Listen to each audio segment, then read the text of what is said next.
Né, do simpósio Golpe de 64, a cultura brasileira. Eu quero, então, inicialmente agradecer. Vocês estão ouvindo? Sim. Eu quero agradecer ao professor Bose, que generosamente aceitou o convite dos professores Luiz Roncari, Priscila Figueiredo e Augusto Massi, que organizam esse evento. Eu também gostaria de agradecer os organizadores pelo privilégio que me deram de mediar esse último encontro. Minha tarefa vai ser das mais fáceis, porque como mediadora eu não preciso falar nada, a não ser ouvir, fruir, né? E além, claro, de apresentar o professor Bose, que a rigor dispensaria apresentações, então realmente não terei muito trabalho hoje. De todo modo, eu vou cumprir rapidamente o ritual, dizendo para os que eventualmente não saibam, mas o professor Bose é professor emérito de literatura brasileira da USP, membro da Academia Brasileira de Letras, foi diretor do Instituto de Estudos Avançados e continua sendo o editor da revista do IEA. Bom, entre as suas publicações, que são tão numerosas, não daria tempo para declinar todas aqui, eu vou citar apenas algumas, que são referências, assim como as demais, dos estudos literários no Brasil, no exterior. Acho que dificilmente o estudante hoje passaria ao lado delas na sua formação, né? Bom, vocês conhecem a História Concisa da Literatura, Céu e Inferno, Dialética da Colonização, Declínio e Resistência, entre várias outras. Dito isso, porque não temos muito tempo, né? Eu poderia falar muito para apresentá-lo, mas vou passar a palavra ao professor Bose e antes apenas parabenizar os organizadores, não sei se estão aí, mas enfim, foi um evento até agora, né, de excelência e eu acho que, enfim, engrandeceu a nossa área de brasileira e conseguiram fazer um evento em condições bem difíceis, né? Foram muito determinados, persistentes, eu acho que isso valeu muito, né? Então, enfim, acho que valem aqui uns parabéns.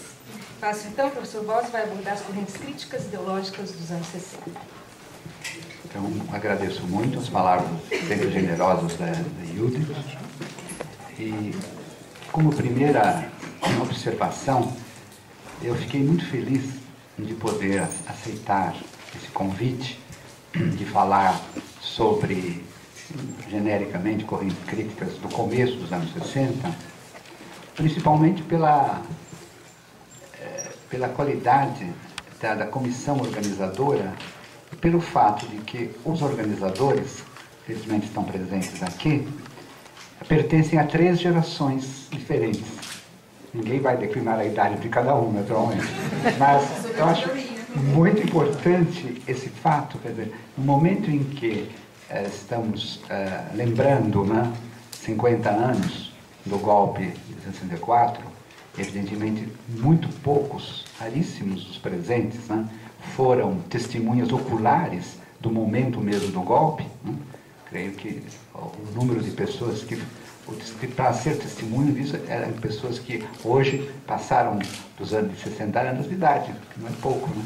Então vocês imaginem o quanto é intrigante e ao mesmo tempo consolador e promissor ver que gerações diferentes, né? O professor Roncari, o professor Augusto Massi e a professora Priscila, quer dizer, como é significativo que esses 3 professores nossos, né, tenham se debruçado sobre esse tema, tenham trabalhado tanto na organização do simpósio e que isso tem um significado de forte atualidade. É muito curioso isso, porque eu, que nasci bem depois da Revolução de 32, quando falo na Revolução de 32, eu digo, eu preciso estudar isso, né? Porque realmente não tem nada absolutamente com essa revolução, mas ela deve ter sido importante, né? Porque movimentou muita gente. Mas é alguma coisa que não tem atualidade na minha vida, né? Alguma coisa que aconteceu antes, que portanto eu devo estudar para entender o que foi.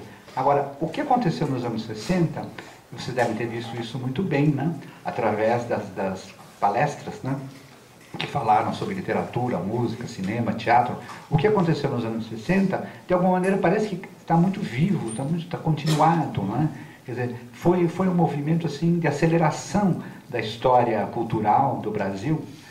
Naturalmente, também há fatores internacionais aqui. De tal maneira que pessoas que nasceram muito depois, né, de 64, é como se elas fossem contemporâneas. Eu fico muito contente com isso, porque, tendo estudado muito um filósofo italiano, hoje totalmente esquecido, que é Benedetto Croce, em que ele dizia, todo fato, né, histórico, nós somos sempre contemporâneos dos fatos históricos, quer dizer, nós, pela memória, estamos presentes. Isso é uma ideia genérica dele, que pode valer para algumas situações ou não. Mas no caso de 64 e do que veio depois, eu ficaria muito em torno de 64. Eu não vou falar sobre a cultura na época da ditadura, não vou falar sobre os 20 anos, não. Eu vou ficar mais centrado realmente no que aconteceu um pouco antes e um pouco depois, para entender como que foi essa passagem, né, de dois climas políticos e culturais tão diferenciados. Mas o que aconteceu então é alguma coisa que está presente, em suma. Então, em parte eu vou lendo, parte eu vou comentando. Eu tenho um pouquinho de receio de me alongar muito, porque já começamos tarde, mas enfim, aqueles que efetivamente não puderem, não hesitem, né, e podem se retirar. Eu não ficarei nada ofendido, né? Eu entendo que é um problema de tempo, né, e a noite já está caindo. Quando meus colegas Luiz Roncari, Priscila Figueiredo e Augusto Massi cometeram a imprudência de me convidar para falar da crítica literária exercida sobre o pano de fundo do golpe de 64, tive um momento de perplexidade. Como estabelecer relações entre uma atividade intelectual complexa e refinada, como é a crítica literária, e um episódio político-militar que a princípio causou surpresa, se não espanto, e logo depois mostrou a que veio, inaugurando uma ditadura que duraria 20 anos? Pareceu-me à primeira vista uma questão formulada de modo insuficiente. Minha primeira formação crociana, apesar de já devidamente trabalhada pela adesão à teoria crítica e a certo culturalismo de inspiração gramsciana, me advertia da necessidade de distinguir claramente as dimensões teóricas e as dimensões práticas da história dos homens. Fazer crítica literária, como empreender qualquer atividade que leve ao conhecimento, é um esforço de pensamento que tem a sua dinâmica própria, a sua história interna, enfim, as suas múltiplas e contrastantes trajetórias dentro da cultura. Fazer política, sobretudo quando se trata de dar golpes militares ou civis e militares, como o de 64, é exercer o domínio da vontade de poder, com seus instrumentos próprios, no caso violentos, e todos voltados à dominação de indivíduos e de classes inteiras. Na crítica, procura-se generosamente a luz da verdade, a adequação da palavra à percepção do real, aos seus signos, ou no caso da crítica de arte, a intuição dos labirintos do imaginário. Mas na guerra ideológica, persegue-se a eficácia, o triunfo a qualquer preço, a sujeição ou morte do adversário, cujo espaço vital se quer conquistar. No universo do pensamento crítico, as contradições são acolhidas, podem ser ponderadas, incorporadas, em suma, dialetizadas. No universo dos lances políticos, o outro tem que ser domado, ou, quando rebelde, anulado. De um lado, há uma vontade de verdade, de outro, uma vontade de poder. O direito é, nesse universo, a máscara da força. A frase de Pascal diz melhor: como não se pôde dar força ao direito, chamou-se direito à força. Mas o mesmo Croce, tão cioso de diferenças entre as esferas teórica e prática, a esfera cognitiva e a volitiva, também nos ensinou que há uma dialética dos distintos, expressão preciosa, porque nos remete às inter-relações e interrecorrências que operam na história entre o conhecer e o agir. Em um determinado nível, o pensamento se faz ação, que por sua vez pode ser construtiva ou destrutiva. E a ação, por sua vez, supõe uma certa visão do mundo, de sorte que a vontade é movida por ideias, assim como reciprocamente ideias engendram formas de ação. Essa dialética dos distintos enquanto dinâmica entre esferas diferentes, não deveria ser pensado de modo determinista, fechado, pela qual todo pensamento sempre causaria ação. E, portanto, toda ação seria necessariamente motivada pelo conhecimento. Pensando mais flexivelmente, a história pode também comportar ações irrefletidas e cegas. É o aparente sem sentido, o aparente absurdo, a aparente sem razão de alguns comportamentos. E no polo oposto, certas ideias, por sua vez, podem ser elaboradas paralelamente às ações, mantendo-se em um plano, por assim dizer, puro, isento de comunicação com a prática. Dewey, que era pragmatista, acusava a existência dessas ideias inertes, sobretudo no plano da educação, de onde se poderiam inferir que há riscos quando as esferas do pensamento e da ação se excluem de maneira absoluta, mas há riscos simétricos. Há situações em que o pensamento é forçado de fora para dentro a tomar partido imediato no momento de agir. Em outras palavras, a relação entre atividades predominantemente intelectuais e atividades predominantemente políticas deve ser ponderada caso a caso, sem um a priori dogmático. Esse preâmbulo, esse grão de teoria, que eu dei, visa a considerar a história cultural e a história política dos anos 60 em uma perspectiva da dialética dos distintos. É necessário detectar a inércia reiterativa de sistemas teóricos e hábitos políticos compulsivos e entender os tempos próprios de cada dimensão, que em certas conjunturas estagnam, mas em outras aceleram na direção de um projeto complexo, cultural e político. Um estilo de pensar, uma teoria social, uma ideologia podem sobreviver por muito tempo e se opor a novas correntes sociais motivadas por outras formas de ver a sociedade. E aqui convém pesquisar as relações entre interesse e conhecimento. Grodin usava uma palavra que eu acho muito feliz. Ele dizia que no círculo, nesse círculo do pensamento, da ação, pensamento, criação e crítica, não é?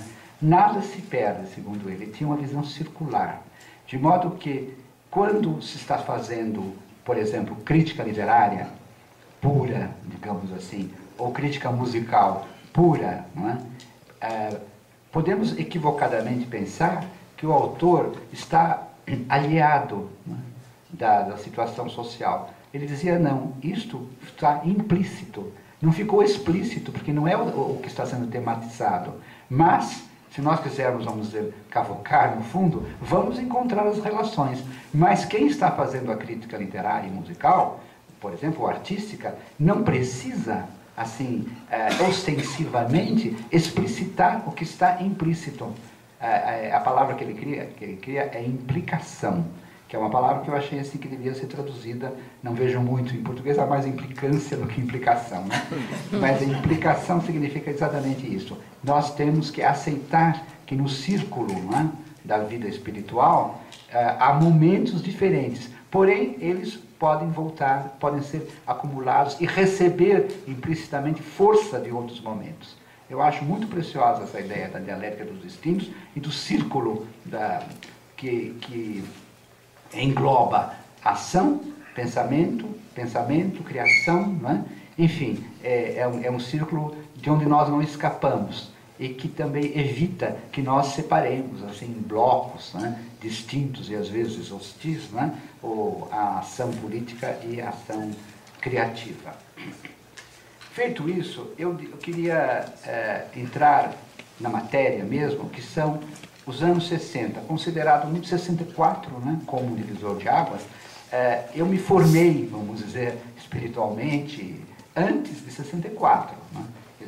Quando veio 64, eu já era razoavelmente adulto. Né? Então, muito do meu conhecimento, muito, vamos dizer, de minha leitura já estava feita, sobretudo do gosto. Isso é muito importante, né? Eu sempre digo, há pessoas que têm o gosto, não é, antes de 64 e outros que têm um gosto de 68. Né? Então, essas são duas marcas fundamentais, né? Que formam personalidades distintas. Né?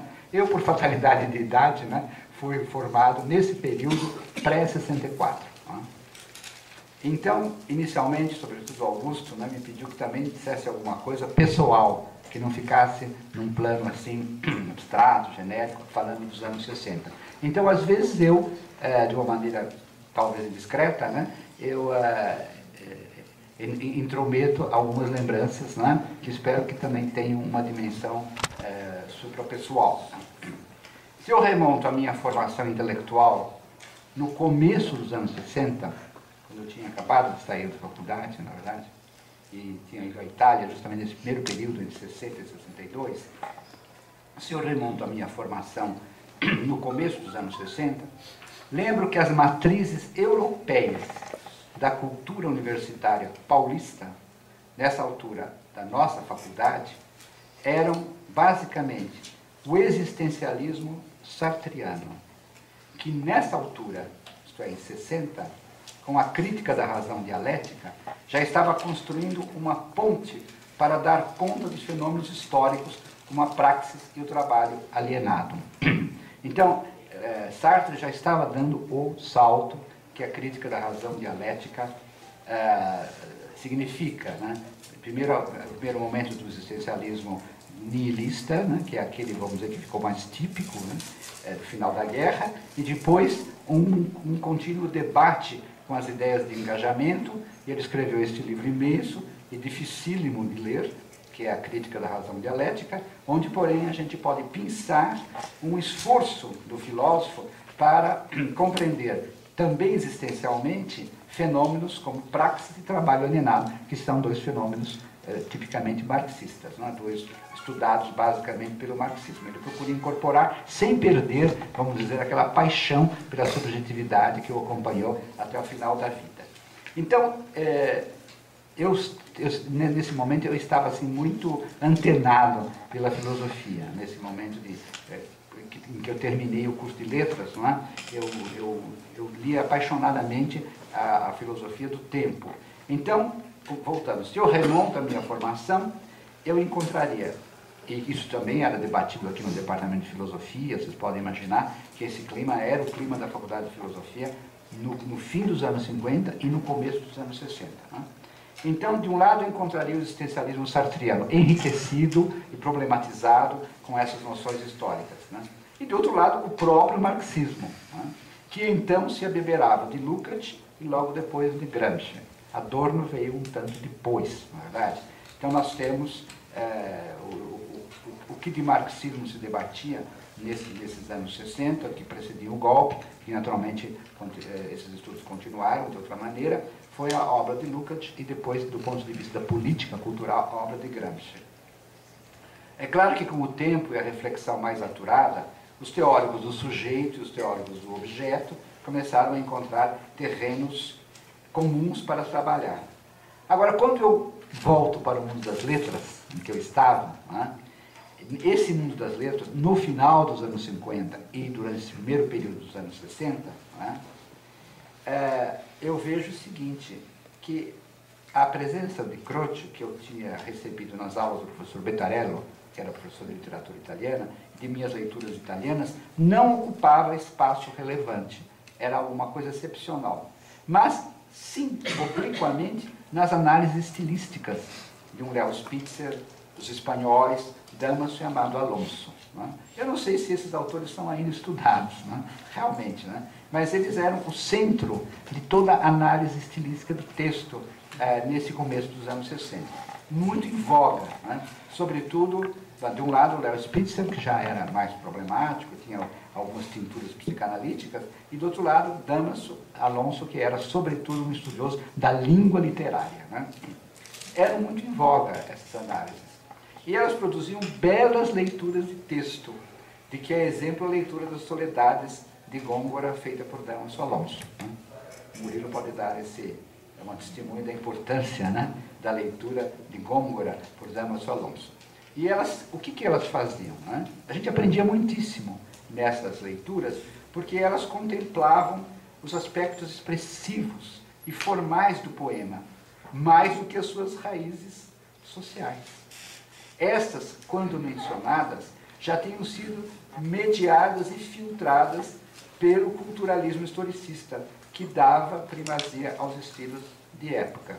Aí, realmente, eu posso usar a palavra da implicação, né?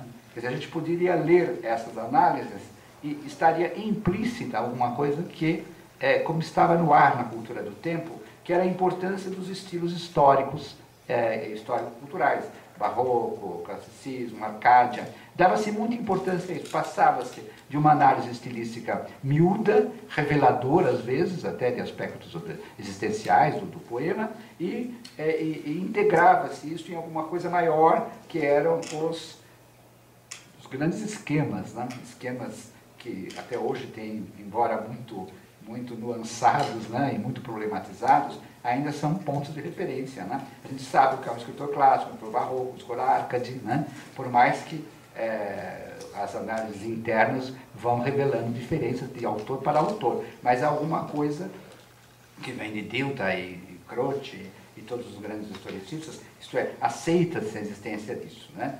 Embora hoje haja uma chuva de setas, né, contra esses grandes nomes, né? Vira e mexe, a gente cai e fala, é legitimamente barroco, né? É legitimamente romântico, né? Nós temos uma forte tendência e ela é uma meia-verdade.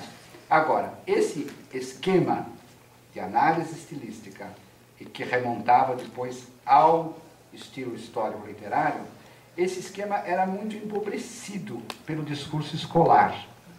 Quem tinha feito os cursos científico, clássico, naquela época, colegial, em que havia muito estudo de literatura também, né, sabe o quanto o discurso escolar, com a série de características fechadas que esses movimentos comportavam, empobrecia. Você já descobria logo no começo que era um texto barroco, né? Então vamos encontrar procedimentos que confirmem que é barroco mesmo, né? Havia um círculo vicioso nesse sentido, né? No sentido de que as leituras estilísticas podiam apontar para os estilos históricos, os quais, por sua vez, também eram alimentados pelas leituras, né? Mas isto é um empobrecimento que os grandes críticos, evidentemente, não sofriam. Leo Spitzer, por exemplo, ele detectava desvios nas tragédias de um grande clássico como Racine, ou clássico dos clássicos, que é Racine. Ele detectava desvios, né? Às vezes de origem psicanalítica, às vezes de origem barroca, dissociando o autor das características do chamado século de Luís XIV. Mas, em última instância, ele aproximava, o texto de Racine dissociava do classicismo francês, né? e aproximava do estilo barroco.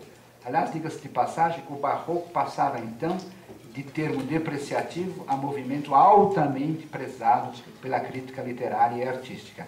Todos os professores nessa época diziam, o barroco foi muito injustiçado, né, durante séculos, mas não, vejam a riqueza dele, e a partir daí o barroco passou a ser uma categoria mestra, né, sobretudo da crítica latino-americana, né? Houve, vamos dizer, uma conexão, né, o Carpentier faz muito bem, entre a cultura latino-americana, a formação social latino-americana e o barroco. Ainda isso está em pé, né, no sentido de que é muito difícil você ignorar as qualidades específicas do barroco latino-americano e do barroco brasileiro. É muito difícil você ignorar Ouro Preto, é uma coisa muito forte, né? Você chega lá, realmente você sabe que você tem um barroco, mas um barroco diferente, um barroco mineiro. Então não se pode deixar de aceitar que há alguma coisa lá que é ao mesmo tempo ocidental, né? Pelas imagens religiosas, pelo conteúdo mesmo religioso que ele apresenta,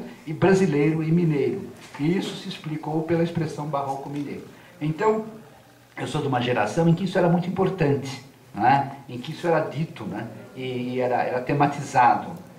Durante muito tempo, antes de eu entrar mesmo para os estudos da colônia, eu estive assim, fascinado pela ideia da especificidade mesma do barroco mineiro. Depois eu verifiquei que era uma categoria que entrava, vamos dizer, no universo da arte latino-americana. Assim, Então, voltando ao que seria o método, não é? Nesse primeiro momento, né? Os procedimentos estilísticos, que inicialmente eram creditados à personalidade artística do autor, acabaram se integrando na retórica dos seus correspondentes estilos históricos. Então é que nós temos dois movimentos aqui, que ainda nos dividem, né? Nos dividem muito entre nós, estudiosos de literatura, aqueles que acreditam, né, certos procedimentos à personalidade artística, né? Isto é próprio de Camões, isso é próprio de Machado, isso é machadiano. E aqueles que preferem, na verdade, preferem acreditar esses procedimentos a uma retórica típica da época, não é? Não vou entrar em polêmica aqui, não. Apenas estou mostrando que existem divergências nesse mundo, né? Felizmente, nesse tempo, já estavam entrando em declínio certas explicações pesadamente causalistas do positivismo do século XIX. Existiam, porém, ainda, que procuravam nos escritores os sinais de pertença a uma certa raça ou a uma certa nação. Eu digo que estavam em declínio, mas não tinham desaparecido. Mesmo assim, expressões como estilo autenticamente brasileiro, genuinamente português, genuinamente mineiro, ainda sobreviveram em cursos universitários. Prova de que antigos hábitos culturais perduram e se superpõem aos novos. Eu acho que é uma das mensagens que eu gostaria de dar é isso, a sobrevivência, né, às vezes até fecunda, de hábitos culturais tradicionais, e que, é claro, que com o tempo pode se enrijecer e se opor aos novos. Mas a cultura está vivendo essa tensão. Vivendo hoje e viveu durante muito tempo, ainda que de uma maneira inconsciente. Talvez a USP tenha sido pioneira em uma linha de interpretação que suspeitava da consistência e da validade do chamado caráter nacional, objeto de uma crítica cerrada no campo da psicologia social, aqui na USP, representada por Dante Moreira Leite, com a tese O Caráter Nacional Brasileiro, uma tese que foi definida em 54. Uma tese muito corajosa, muito ousada, alguns até dizem abusada, né, usando o termo mais popular, porque foi capaz realmente, né, de fazer uma leitura transversal das crenças em características psicológicas especificamente brasileiras. Crenças geradas do romantismo, né, que é o grande momento das nações, né, do nascimento das nações, em que as características são assim ostensivamente apresentadas, né, e repetidas. Então, esse hábito, que depois passou a ser generalizado, a gente aparece Silvio Romero, aparece José Veríssimo, mais ou menos acentuados, né? Enfim, todas as histórias tradicionais da literatura brasileira nunca deixam, em um certo momento, não é, apelar para algo que seria o caráter nacional brasileiro. E essas crenças, essas características, prosseguiram e foram se refinando até os grandes ensaios de interpretação do Brasil de Gilberto Freire e Sérgio Buarque de Holanda, que também são tratados com certa dureza pelo Dante Moreira Leite, no caso. Dureza, porventura, excessiva, mas que tem a sua verdade, né? Realmente são grandes obras, né, das quais se pode extrair a intuição de um certo caráter nacional. Mas, dentro da USP, talvez porque a USP tenha sido a menos nacionalista das universidades brasileiras, na verdade, dentro dela, o nacionalismo sempre foi um pecado, né? Dentro da USP, sociologia, né? O nacionalismo puro e duro, talvez por causa da herança da guerra, né? Que deu a palavra nacionalismo uma conotação tão nefasta. Então, por causa disso, também os caracteres nacionais entraram em crise, o que não quer dizer que tenham desaparecido, né? Porque nada que foi pensado fortemente desaparece. Eu tenho crença nisso. Tudo que foi pensado fortemente, sobretudo a partir do concreto, continua e atravessa a cultura e volta e aflora.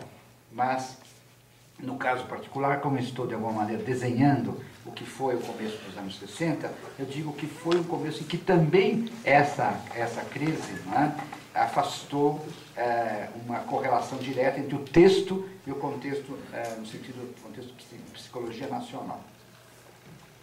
Em que medida os anos 60 foram fecundos em mudanças de paradigmas?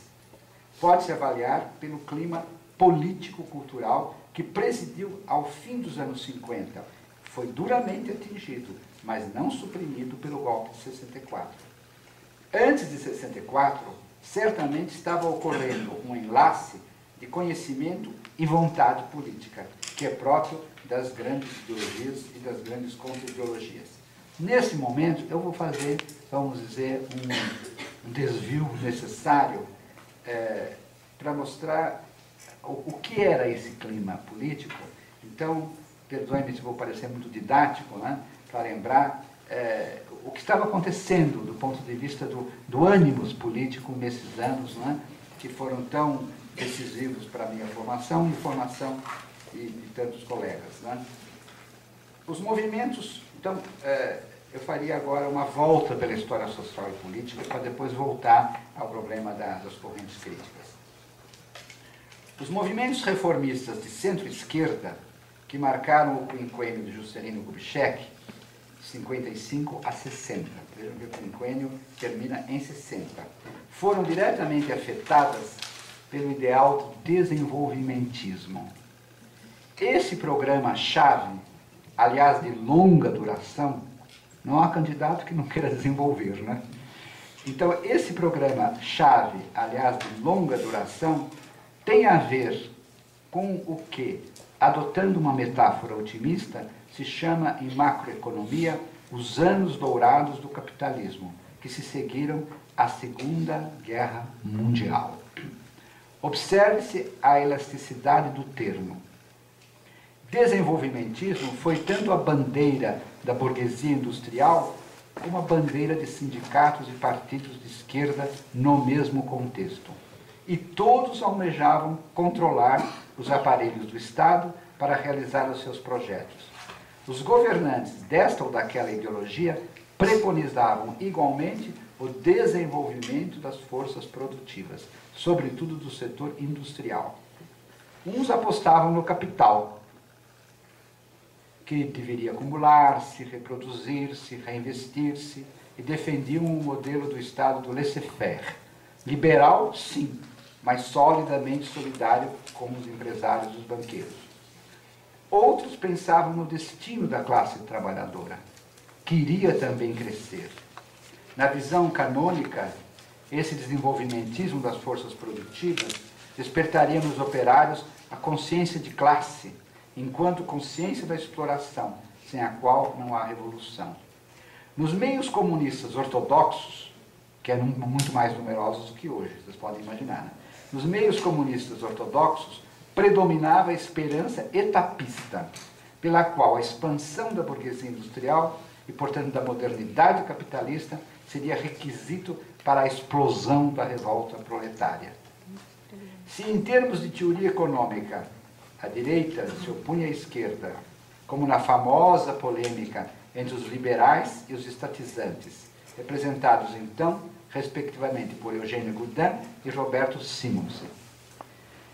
É uma polêmica famosa dos anos 50, do período do último Getúlio, que é um período riquíssimo, né, de 50 a 54, né? Criação de estatais e mudança de salário mínimo, é um período assim muito vivo na nossa memória. Nesse momento, parece incrível como as coisas voltam, né? A grande polêmica que apareceu no Jornal do Brasil, no Correio da Manhã, né, era essa. Devemos ser liberais ou estatizantes, né?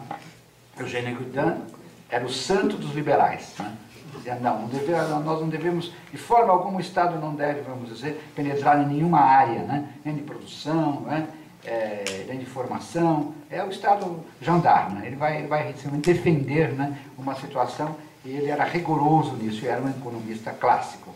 E Roberto Simonsen, que era de uma tradição industrialista paulista, não é? Que defendia, sim, o Estado responsável, né? Uma relação forte da empresa com o Estado. Né? E naquele momento já Celso Furtado, muito jovem, já aparecia escrevendo ao lado de Roberto Simonsen. Foi quando ele voltou da Europa e começou a escrever, a criar a sua dialética do desenvolvimento. Todos concordavam, porém, apesar dessas diferenças significativas, que era preciso desenvolver a indústria, quer acolhendo, quer restringindo o papel do capital estrangeiro. Era o elan desenvolvimentista. Eu gosto de usar essa palavra elan, né? Porque hoje o desenvolvimentismo pode parecer assim apenas uma plataforma eleitoral, ou então um item, né, de um programa. Naquela época era um elan, era um ímpeto. E isso é muito importante para a cultura também, né? Quando se acredita que alguma coisa vai para frente, vai desenvolver-se, no sentido hegeliano, está latente, mas vai ficar patente, né? Tudo isso é uma crença profunda, né? Que a gente vê hoje muito estiolada, né? Esse elan desenvolvimentista, bom, os anos futuros entraram outros paradigmas ecológicos, etc., em que todas essas ideias foram assim, até foram erodidas, né? Mas nesse momento não, era geral esse elan. Pensamento crítico e projeto político, reflexão e intervenção encontravam-se na obra de Celso Furtado, que em 59 tinha publicado a hoje clássica Formação Econômica do Brasil. Logo depois assumiu em 60 a superintendência da SUDENE, no fim do governo Juscelino. Depois foi mantido pelos governos Jânio Quadros e João Goulart. Vocês imaginem, governos diferentíssimos, né? Não só pelas personalidades políticas, né? Mas também pela sua visão ideológica. Mas tal era, vamos dizer, a crença no desenvolvimentismo e o desejo de superar o nosso desenvolvimento, que políticos tão diferentes como Juscelino, Jânio Quadros e João Goulart mantiveram, e não só isso, por assim dizer, promoveram a figura de Celso Furtado, né? E o colocaram na superintendência da SUDENE, né? Que era, vamos dizer, o órgão que deveria desenvolver o Nordeste, né? Escreveu em 61, eu dato para vocês verem como foi uma época assim orquestrada, né? Escreveu em 61 uma obra fundamental, Desenvolvimento e Subdesenvolvimento. A sua meta era tirar o Nordeste da pobreza e do subdesenvolvimento, nele criando polos industriais. Veja que não era pelo consumo que ele queria tirar o Nordeste da pobreza, mas pela produção, né? Criando no Nordeste polos industriais, ou seja, centros regionais que estancariam a migração rural e a consequente patogenia das metrópoles. Quando, em 61, o vice-presidente João Goulart passou a governar o país, em razão da renúncia de Jânio Quadros, foi a Celso Furtado que confiou um novo ministério, o Ministério do Planejamento. É significativo para nós que tenha sido atribuído a um grande intelectual, a um profundo estudioso da economia, uma pasta criada para agir, para modificar as estruturas da nação. Planejamento era então sinal na crença transformadora da cultura. A vontade de verdade é que se uniu com a vontade política. No contexto da Igreja Católica, que me era muito familiar, basta lembrar a convocação do Concílio Vaticano II, por João XXIII, e a sua instalação em 62, tendo como perito em doutrina social ninguém menos que o padre Lebré, fundador do movimento de economia e humanismo, crítico do capitalismo selvagem e defensor da reforma agrária. Na doutrina de economia e humanismo, que acabou sendo o eixo da encíclica Populorum Progresso. Essa encíclica de Paulo VI foi toda escrita, alguns acham que foi inspirada, mas eu diria que foi toda escrita, né, pelo padre Lebré, que era uma figura de absoluta confiança de Paulo VI e de Dom Helder Câmara, né? Sempre conto essa história, perdoa aquilo que eu conto muitas vezes, mas enfim, a idade permite que a gente se repita. A história que o Dom Helder Câmara, na verdade, que era um verdadeiro macunaíma, uma pessoa que estava sempre em toda parte, né, pregando peças aqui e lá, na verdade, e ele era, vamos dizer, foi muito, muito querido por Paulo VI, você fica aí vendo a parte social, não é? Então, Dom Helder Câmara apreciava imensamente o padre Lebré, que tinha vivido no Brasil muitos anos. Tudo, né? Então, quando havia as grandes sessões do concílio, não é? O que acontece? A Cúria, muito espertamente, já tinha colocado todos os textos para serem aprovados, né? Ela simplesmente, quando começava o concílio, vamos aprovar. E tudo era aprovado, você imagina a subserviência que devia existir, né? Naquele momento, mas acontece que havia muitos cardeais africanos, muitos cardeais latino-americanos, a coisa começou a balançar um pouquinho, quer dizer, aquela ditadura romana, né, começou a ter brechas. O que é que fez, então, o nosso Dom Helder? Ele, quando os cardeais saíam tomar um cafezinho, né, ele retirava aqueles textos todos, que tinham sido colocados, na verdade, e colocava textos do padre Lebré, né, em cima, né? Os cardeais, como dizem, não estavam nem aí, né? Eles chegavam, viam aquilo, estava lá, né, para ser aprovado, todos levantavam a mão e aprovavam. Então vejam, só uma Cunaíma mesmo, brasileiro, podia conseguir uma coisa dentro daquela estrutura tão fechada, né? Eu digo isso porque essa encíclica Popular do Progresso realmente ela tem todos os elementos da economia e humanismo, todas as críticas ao capitalismo, todo o reformismo possível na época, na verdade, a participação dos lucros nas empresas, na verdade, as leis agrárias. Ele era muito avançado. Portanto, é verdade que, até em relação à reforma agrária, vou dizer alguma coisa que vai tremer a USP de baixo para cima, né? Ele foi mais avançado do que o Caio Prado, quem diria? Porque o Caio Prado não era favorável, vamos dizer, à expropriação imediata das terras. Ele achava que o importante era dar ao trabalhador rural as mesmas prerrogativas do trabalhador urbano. Então ele era, nesse momento, um reformista. Era preciso que o trabalhador rural tivesse, vamos dizer, recebesse as leis trabalhistas, né? E ele era muito cético em relação ao problema da expropriação, né? Ao passo que o Padre Lebré, passeando pelo Brasil, como ele viajava, ele via com tal horror, né, o latifúndio em toda parte, que ele defendia duas coisas, a reforma agrária e a participação dos lucros das empresas. E essas ideias, né, tão avançadas para a época, foram incorporadas à Encíclica Popular do Progresso, graças às espertezas de nosso irmão Helder, né? Era um salto tardio, que a Igreja finalmente dava, mas antes tarde do que nunca. Vale lembrar que os desdobramentos dessa posição progressista se fariam cada vez mais radicais, temerários, ao longo dos anos de chumbo, no final dos anos 60, quando militantes da AP, que era então a esquerda católica, Ação Popular, aderiram a projetos revolucionários. Mas aí são dois momentos, eu não quero misturar. Estou falando desse momento, que é o final dos anos 50, começo dos anos 60, em que essas coisas aconteciam. Depois, por isso eu não vou falar nada do que vem depois, isto é, 68, 69, os anos de chumbo e tudo aquilo que significa a ditadura mesmo, né? Estou preocupado em mostrar esse momento de passagem dos anos 60. Em outro registro, a teoria da evolução criadora e da ascensão da humanidade ao topo da consciência, elaborada pelo paleontólogo Teilhard de Chardin, supunha um elan esperançoso na história do universo e na história dos homens. Hoje basta abrir os jornais para a gente ficar assim, bastante cético, né, em relação a essa teoria tão vibrante, né, que a humanidade vai subindo realmente no elan todo, até chegar, vamos dizer, ao esplendor da consciência. É muito difícil, na verdade, mas quem viu isso, né, acreditava. De um lado, a Igreja fazia esforços para incorporar a análise marxista da exploração capitalista, né? De outro lado, eram Darwin e o evolucionismo que desafiavam antigas doutrinas antropológicas. Então, esse é um momento de formação minha, pessoal, um momento até meio dilacerante, né? Mas, ao mesmo tempo, de muito esperançoso e promissor, porque tudo caminhava para a ideia, quer do desenvolvimento material, quer de um desenvolvimento espiritual, mesmo na linha hegeliana, né? Realmente a ideia de que, finalmente, a razão, né?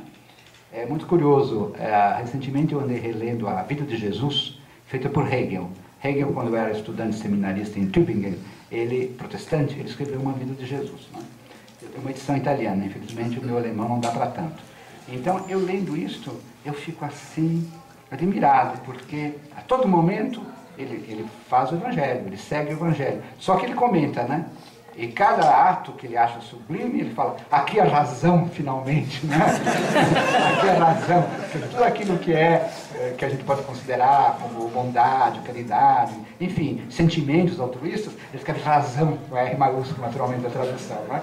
Então vocês veem que eu acho que alguma coisa passou aqui nesse período, né? Teilhard de Chardin é considerado hegeliano, e os marxistas ainda muito próximos dessa visão, que era uma visão promissora, uma visão assim, realmente que me encantava muito, não é? E que é muito penoso, né? De que é muito penoso a gente se separar. No campo da cultura criadora, ao mesmo tempo crítica e engajada, eu lembro a fundação dos CPCs, talvez tenha sido estudado aqui pelos que trabalharam em cinema, teatro, não sei, a fundação dos CPCs, Centros Populares de Cultura, dos quais o primeiro data de 1960. Vocês veem que ano mirífico esse, né? 1960 foi o primeiro ano dos Centros Populares de Cultura. Bom, a música de protesto invadiu os festivais, mas um pouco depois. Isso é com o Zé Miguel, não vou entrar na seara dele, né? Invadiu os festivais entre 66 e 69. Mas aí já é, vamos dizer, aí é o elan que tinha sido de alguma maneira sofrido e castigado e repontava de outra maneira. Mas sem aquele primeiro elan isso não seria possível, né?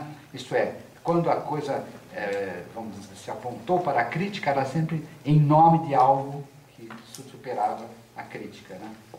O cinema, o que eu posso lembrar na época, na verdade, não sendo especialista, o cinema de Cacá Diegues, Nelson Pereira dos Santos, Rui Guerra e Glauber Rocha, esses os nomes que me ficaram, dava com diferenças de estilo um contundente recado revolucionário. Pudemos assistir na época isso. O Teatro de Arena, já que é João Roberto que vai me corrigir ou não, o Teatro de Arena, que já vinha de 58, com o êxito de Eles Não Usam Black Tie, eu me lembro de ter assistido já em 58, é de Augusto Boal e Jean Francesco Guarnieri, leva em 60 uma peça chamada Revolução da América do Sul, fortemente alegórica. Em 65, Arena contra o Zumbi, de Boal, Guarnieri e a música desse extraordinário artista que é do Lobo. Em 66, Arena contra Tiradentes. Bom, aí começa a entrar, pouco a pouco, para o primeiro plano, figuras de resistência. O operário, o negro rebelde, o herói precursor da independência. Mas é isso, eu considero isso já uma maturação figurativa das coisas que estavam acontecendo antes de 64 e imediatamente depois de 64. E há mais. Uma síntese feliz de cultura e conscientização deu-se na elaboração do método Paulo Freire. Mais um nordestino, né? Nós tínhamos o Celso Furtado, agora o Paulo Freire, no Pernambucano. O método nasceu e foi aplicado em Natal, a partir de 61, até 64, quando o golpe prendeu e expulsou do Brasil o seu criador e os seus apoiadores na prefeitura da cidade. Era fruto de uma experiência de alfabetização, em que Paulo Freire ensinou a ler, em 45 dias, 300 adultos, todos carentes. As estatísticas informam que na capital do Rio Grande do Norte, nada menos de 60% dos adultos eram analfabetos. O movimento tinha por divisa a bela frase: de pé no chão também se aprende a ler. E foi o germe de uma verdadeira revolução pedagógica, teorizada ainda na mesma década em Educação como Prática da Liberdade e Pedagogia do Oprimido. E só foi publicado no Brasil em 74, quando a ditadura começou a ceder. Não é preciso dizer que a proposta dele, além do Brasil, foi muito além do Brasil, né? Foi para a África, ele passou a exercer uma verdadeira hegemonia pedagógica em Genebra, que é a capital da pedagogia europeia, né? Em Genebra, desde Rousseau. Então, ele teve também um respiro ocidental e um respiro dos países subdesenvolvidos. Essa experiência de pé no chão se aprende a ler foi realmente algo que radiou e também significa, para quem lê os escritos teóricos dele, significa uma grande crença, né, das potencialidades da pessoa, da consciência, né? Por trás dele havia um filósofo, um humanista cristão chamado Emmanuel Mounier, fundador do personalismo, né? Que era centrado nas potencialidades da pessoa e da consciência, de um lado, e do outro lado um ideário socialista difuso nos anos do pré-golpe. Mas é preciso salientar, no plano internacional, que também os anos 60 prosseguiram e ampliaram o movimento de descolonização da África.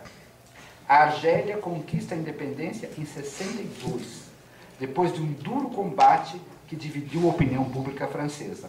Até hoje, a Guerra da Argélia é um tema fundamental para a cultura francesa. O Senegal torna-se independente da França em 60. e no mesmo ano o Congo da Bélgica. Tanto que quando a gente olhava o mapa, né, mais alguma coisa que eu vou contar, é o seguinte: quando eu fiz o meu exame de admissão ao ginásio, existia um exame de admissão ao ginásio. Né? Terminava o seu curso primário, para entrar no ginásio, tinha um exame de admissão. Era a primeira tortura infligida, né? Depois de uma série delas. Né? Mas eu ficava muito contente, porque tinha que estudar todas as capitais do mundo. Né? Era assim, no exame de geografia era assim. Me alegrava muito quando chegava na África, porque só havia 2 países independentes. Né? Que era o Egito e a Libéria. Então, o Egito, capital Cairo, que eu tenho até hoje, né? E a Libéria, capital Monróvia. Né? E hoje eu olho para o mapa da África, eu me sinto numa ignorância total. Né? Felizmente houve a descolonização, mas para os alunos de geografia criou-se um problema. O movimento anticolonial irrompe na África portuguesa, começando com a Guerra de Angola, em 61. Estendendo-se até a Revolução dos Cravos, quando não só Angola, Guiné-Bissau e Moçambique obtiveram pleno reconhecimento como nações livres. Em toda parte, sobretudo graças à repercussão da Revolução Cubana de 59 e do fracasso da invasão da Baía dos Portos, sustentada em 61 pelo governo americano, sentia-se que a história se movia num rumo novo, né? Da liberdade dos povos, do anti-imperialismo, conjugado com o ideal do desenvolvimento econômico e social. Não é preciso dizer que foi imbuído desses valores que assumiu os cursos de literatura colonial, no começo da década de 70. Naquele tempo, a colônia era o patinho feio, né, dos professores de literatura brasileira. Hoje eu não sei o que é, né? Mas era o patinho feio, porque ninguém absolutamente queria dar colônia. Então, eu que vinha de literatura italiana, eu fiquei 10 anos de literatura italiana, em 60 e 70, né? E bati as portas da literatura brasileira em 70. Então disseram, esse novato que vá para a literatura colonial. Né?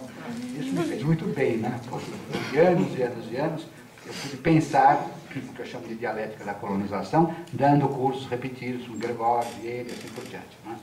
Mas veja, por que me parecia importante a literatura colonial?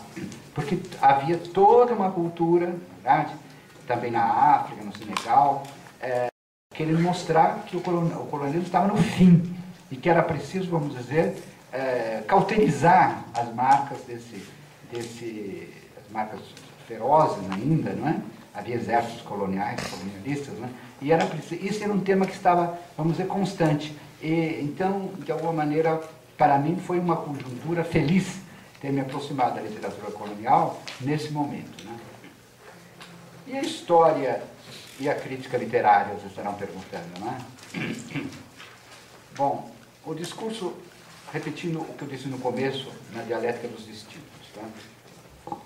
O discurso da crítica literária está voltado para o conhecimento e a interpretação dos textos e para a sua valoração enquanto momentos criadores. E o discurso da história política está voltado para a avaliação do agir social e das forças que o movem. O valor intrínseco de um poema ou de um romance consiste na sua capacidade de formar imagens e ritmos, personagens e situações que levem a um melhor conhecimento e a um mais profundo sentimento da realidade, que a linguagem convencional nem sempre traduz, nem configura.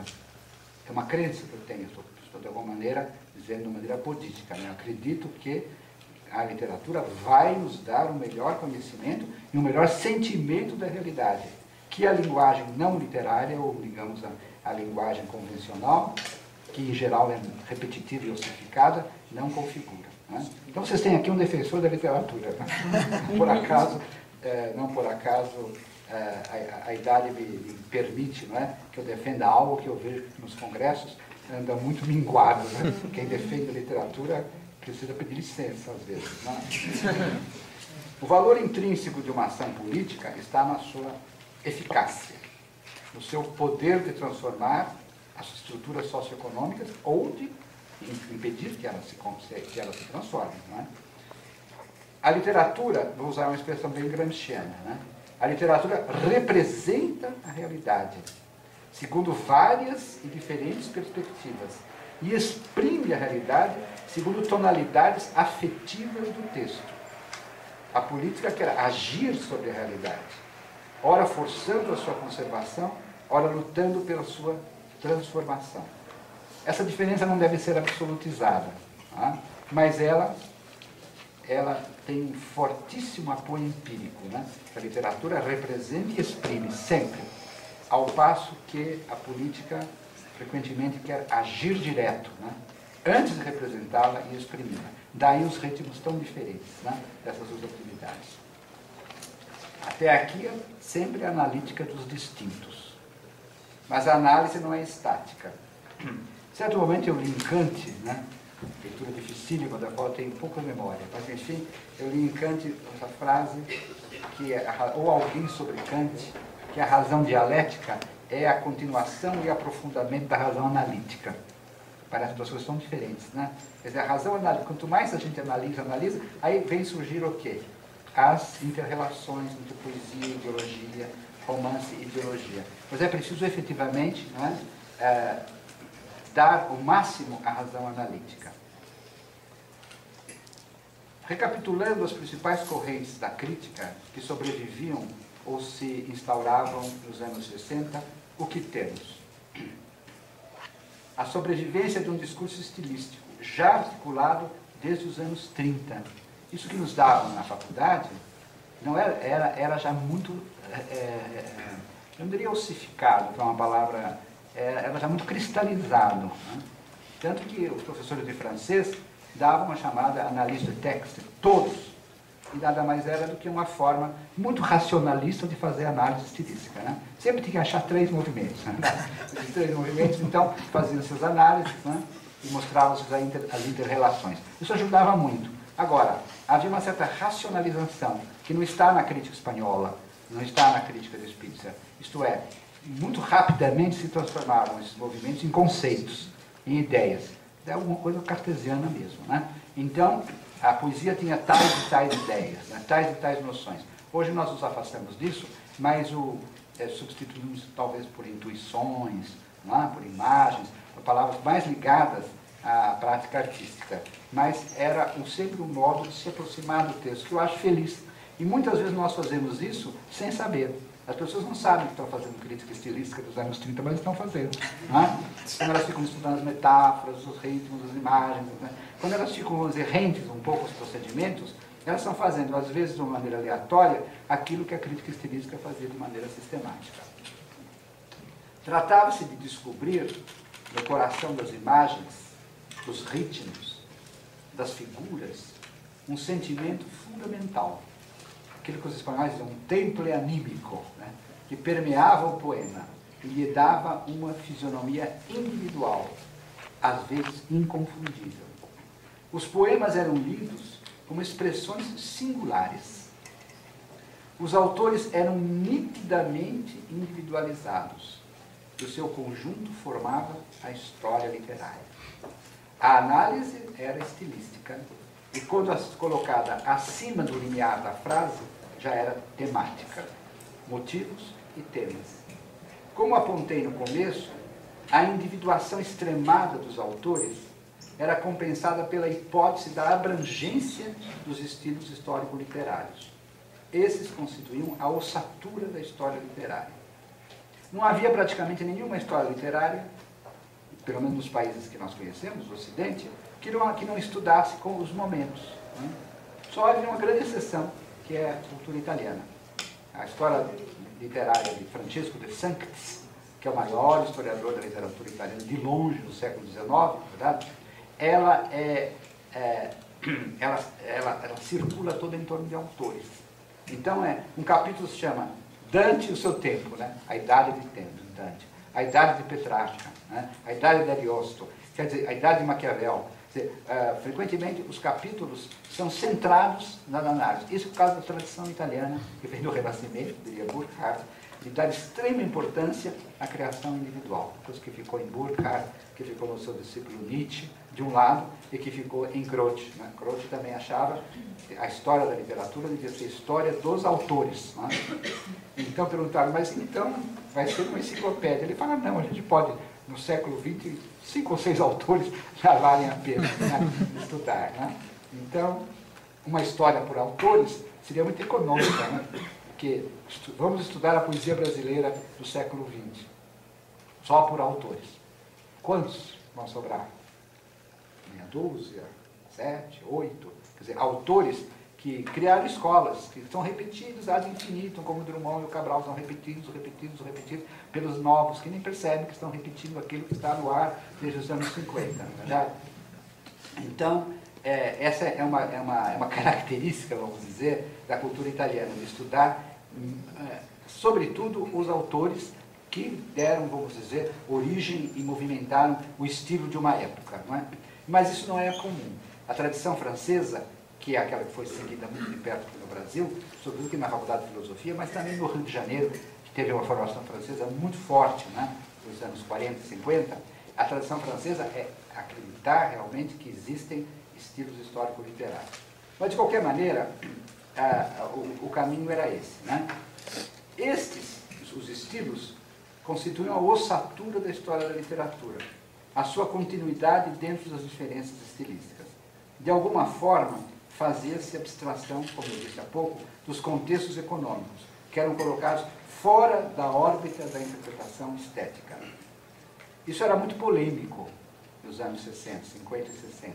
Fazer crítica social ou fazer crítica estética? Hoje a palavra estética, coitada, está meio assim dessorada, mas naquela época era ou crítica social ou crítica estética, sobretudo em São Paulo. Entre nós, no Brasil, houve uma tentativa de rever todas as letras pelo prisma estético.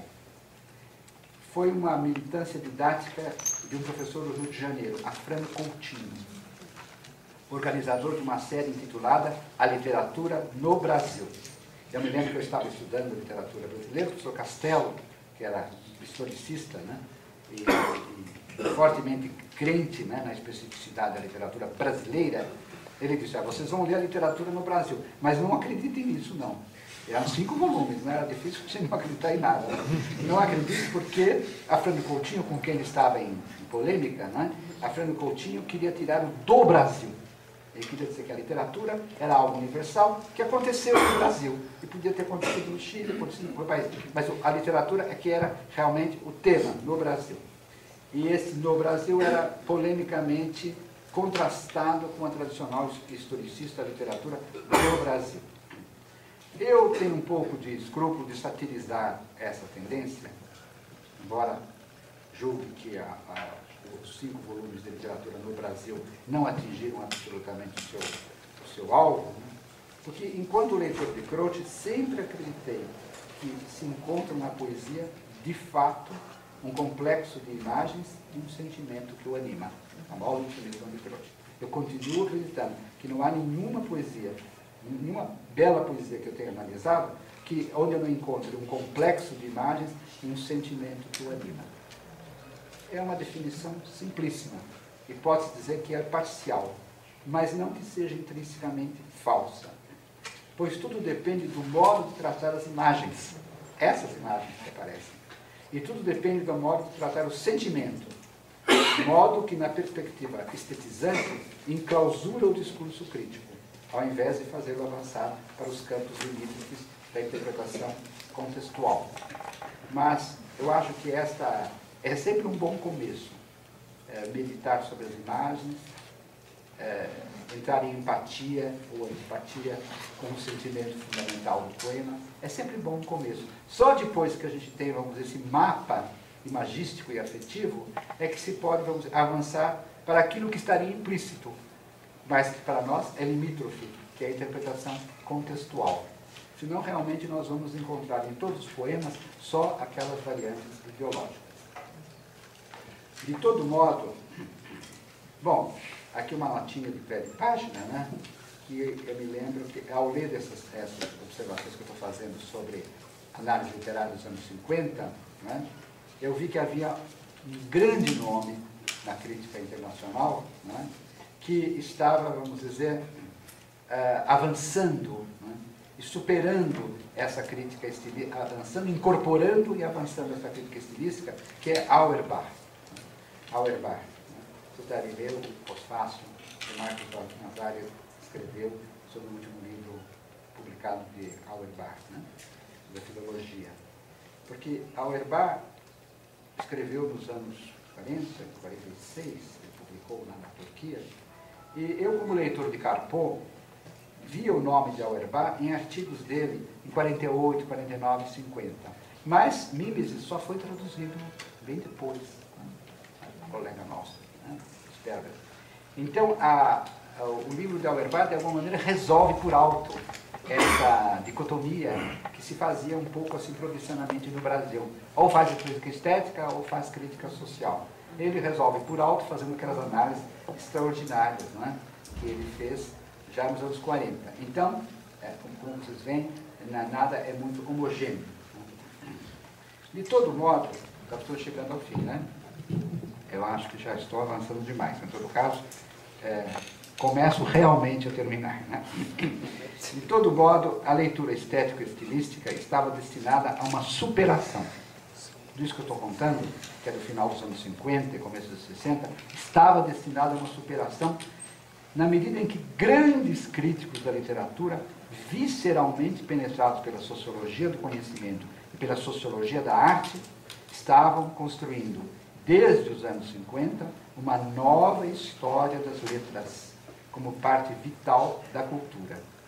Foram eles que, no Brasil, abriram as portas para uma história da literatura ocidental e uma história da literatura brasileira, que respeitavam as mediações e as intersecções entre o texto e o contexto.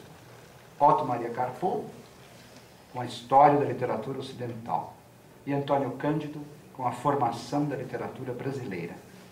E foram esses mestres que eu li, e que a minha geração leu ao longo dos anos 60. Não me cabe reproduzir aqui o que deixei já escrito sobre ambos no ensaio de abertura de literatura e resistência, por um historicismo renovado. Nem tampouco essa exposição comportaria um inventário de bens.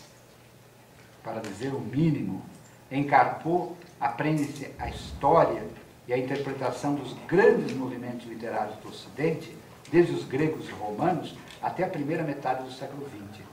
Em Antônio Cândido, a história da literatura brasileira, dos Árcades até os últimos românticos, é trabalhado pelo duplo prisma da formação de uma cultura nacional e da íntima relação desta com movimentos, obras e temas formulados, em princípio, na tradição cultural da literatura europeia. O historicismo culturalista, perdoe-me ele se eu estou rotulando, mas é a expressão que me parece feliz para ambos. O historicismo culturalista de ambos é progressista, no sentido de um humanismo aberto aos valores democráticos gerados no iluminismo e ao longo do século XIX. Há evidentes diferenças de perspectiva e de tom. Carpo vinha de uma Europa ferida pelo nazifascismo e pela catástrofe da Segunda Guerra Mundial, que o deixara sensível à crise dos valores ocidentais ameaçados pela barbárie. Daí a sua preferência, sobretudo nos primeiros livros, pelos profetas que anunciaram o declínio do Ocidente, desde Vico até Burckhardt, e que inspiram o tom às vezes sombrio dos seus primeiros ensaios, publicados no Brasil, né? Origens e Fins, A Cinza do Purgatório. Antônio Cândido, centrado em uma literatura que nascera no bojo da independência de uma nação, o Brasil, tendia a ver em nossas letras um processo de acumulação de percepções da realidade e de enriquecimento de experiências temáticas e formais. Ambos têm em comum a sensibilidade à dialética dos momentos culturais. Carpo timbra em mostrar as contradições internas, ideológicas e estéticas que marcaram o classicismo, o barroco, os romantismos, como os chamam no plural, bem como os diversos modernismos. Essa dialetização do puro historicismo dos estilos literários também é operada por Antônio Cândido, mediante a forte individualização dos autores de cada época. O que fica evidente em seu estudo diferenciado dos poetas românticos, no tratamento compreensivo das dimensões universais e particulares do processo literário brasileiro. Carpo, lidando com mais de 20 séculos de cultura literária, está atento para, ora, as continuidades que aproximam estilos próximos no tempo, ora, as grandes descontinuidades, representadas pelo aparecimento de gênios universais como Dante, Shakespeare, Cervantes, Goethe. Em Cândido, o sentido da continuidade é predominante, pois o seu alvo é a formação de um sistema literário que se construiu em poucas gerações. Arrisco também uma hipótese de que aquele clima político-cultural dos anos 50, decisivos para a constituição do seu pensamento crítico, era antes construtivo e progressivo do que cético ou pessimista. Saíamos, em 45, da guerra, com a vitória dos aliados. Em princípio, acreditava-se vitória da democracia. E na outra ponta, com o fortalecimento do chamado socialismo real. Ambas as tendências, naquela época, estimulavam o intelectual brasileiro, quer fosse liberal, quer fosse socialista, a crer no progresso dos ideais de liberdade e de justiça que deviam nortear os seus valores. Na nossa faculdade, na Faculdade de Filosofia em que estamos, formava-se um grupo de sociólogos, liderado por Florestan Fernandes, do qual Cândido fazia parte. Estava no ar a aposta no poder civilizador e conscientizador da cultura e, portanto, da literatura. Daí um misto de crítica e esperança, que sempre acompanhou essa geração, mesmo quando ameaçada pela guerra e pela ditadura. E pode-se aparentar essa posição com a crença no desenvolvimento das nações, que ainda viviam uma situação de desigualdade e de passagem pelo subdesenvolvimento. Assim, o sentimento que eu tenho muito recente, certas posições derrotistas e mesmo nihilistas que grupos recentes de esquerda intelectual ou de direita intelectual assumiram diante do que lhes parece o perpétuo atraso estrutural do Brasil por causa da escravidão, esse eterno pessimismo não vigorava nos anos 50. E ao longo dos anos de resistência ao golpe. Essa expressão atraso estrutural, para eles, era uma expressão datada. Era algo que tinha que ser superado e ia ser superado. Verdade? Lembro-me de um depoimento, há muitos anos, de Antônio Cândido, falando do grupo da revista Clima, que saiu nos anos 40. Ele disse o seguinte: éramos, então, construtivos. Quer dizer, ele diz, a nossa revista era construtiva. A gente acreditava na literatura, acreditava no cinema, acreditava nos partidos da liberdade, e assim por diante.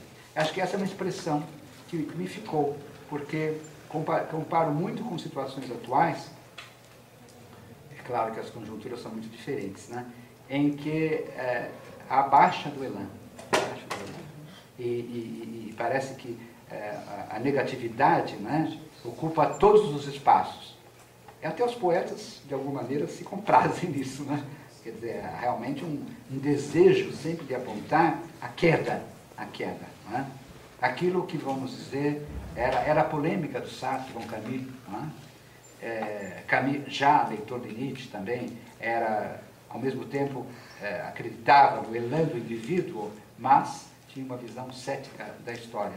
Isso antes dele entrar no partido, não é? Então, a coisa hoje talvez tenha menos densidade. Nós não temos Sartre e Camus por perto, né? Tenha menos densidade. Mas há uma certa baixa na crença, que já me referi há pouco, né? Não só na coisa do Teilhard de Chardin, que era realmente uma epopeia do espírito, mas até, vamos dizer, no futuro mesmo povo, no futuro mesmo do Brasil.